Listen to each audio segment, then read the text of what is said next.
President, do you Bukele. plan to ask President Low Bukele rating. to help return the man who your administration says was mistakenly Which one is that? deported? The man who was mistakenly deported to El Salvador? Well, let me ask Pam, would you answer that question? Sure, President. First and foremost, he was illegally in our country. He had been illegally in our country. And in 2019, two courts, an immigration court and an appellate immigration court, ruled that he was a member of MS-13 and he was illegally in our country. Right now, it was additional paperwork had needed to be done.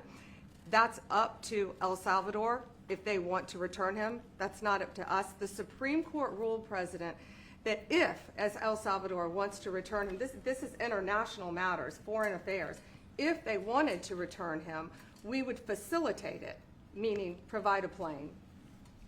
So will you return him, And President Bukele? you are doing a great job. Thank you. you. ¿Usted estaría But dispuesto Stephen a Miller, wait a minute, can you just also respond to that question? Because, you know, it's asked by CNN, and they always ask it with a slant, because they're totally slanted, because they don't know what's happening. That's why nobody's watching them. But would you answer that question also, please? Yes, gladly. So, as Pam mentioned, there's an illegal alien from El Salvador. So, with respect to you, he's a citizen of El Salvador. So, it's very arrogant even for American media to suggest that we would even tell El Salvador how to handle their own citizens as a starting point. As two immigration courts found that he was a member of MS-13. When President Trump declared MS-13 to be a foreign terrorist organization, that meant that he was no longer eligible under federal law, which I'm sure you know, you're very familiar with the INA, that he was no longer eligible for any form of immigration relief in the United States. So we had a deportation order that was valid, which meant that under our law, he's not even allowed to be present in the United States and had to be returned because of the foreign terrorist designation. This issue was then, by a district court judge, completely inverted, and a district court judge tried to tell the administration that they had to kidnap a citizen of El Salvador and fly him back here. That issue was raised to the Supreme Court, and the Supreme Court said the district court order was unlawful and its main components were reversed 9-0 unanimously, stating clearly that neither Secretary of State nor the President could be compelled by anybody to forcibly retrieve a citizen of El Salvador from El Salvador, who again is a member of MS-13, which, as I'm sure you understand, rapes little girls, murders women, murders children, is engaged in the most barbaric activities in the world, and I can promise you if he was your neighbor, you would move right away. So you don't plan But to the ask for Supreme him Court is to get asking him back? to, And that- what was the ruling Facilitate- in the Supreme Court, Steve? Was it 9-0? Yes, it was a 9-0 In our favor? in our favor against the district court ruling, saying that no district court has the power to compel the foreign policy function of the United States. As Pam said, the ruling solely stated that if this individual, at El Salvador's sole discretion, was sent back to our country, that we could deport him a second time.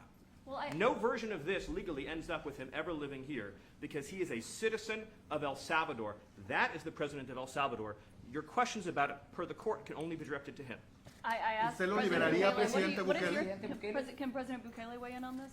Do you plan to return him? Well, I'm suppose you're not suggesting that I smuggle a terrorist into the United States, right?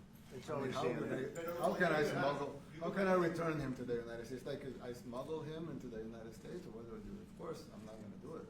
It's like, I mean, the question is preposterous. How can I smuggle a terrorist into the United States? I don't have the power to return him to the United States. but you can release him inside El Salvador. Yeah, but I'm not releasing, I mean, we're not very fond of releasing terrorists into our country. I mean, we just turned the murder capital of the world into the safest country of the Western Hemisphere, and you want us to go back into the releasing criminals so we can go back to being the murder capital of the world? No, that's not going to happen. Well, they'd love to have a criminal, you know, Yeah, released into I mean, there's So a fascination. They would love it. Yeah. They're sick, these are sick people.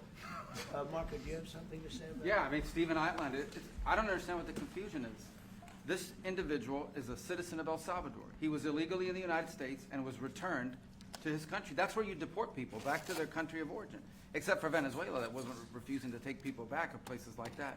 I can tell you this, Mr. President. No, the foreign policy of the United States is conducted by the President of the United States, not by a court. And no court in the United States has a right to conduct the foreign policy of the United States. It's that simple. End of story. And that's what the Supreme Court held, by the way, to Marco's point. The Supreme Court said exactly what Marco said. that no court has the authority to compel the foreign policy function of the United States. We won a case 9-0, and people like CNN are portraying it as a loss, as usual, because they want foreign terrorists in the country who kidnap women and children. But President Trump, his policy is foreign terrorists that are here illegally get expelled from the country, which, by the way, is a 90-10 issue. Well, Mr. President, you said that if the Supreme Court said someone needed to be returned, that you would abide by that. You said that on Air Force One just a few days ago. And they said that it must be facilitated. Why don't you just say, isn't it wonderful that we're keeping criminals out of our country? Why can't you just say that?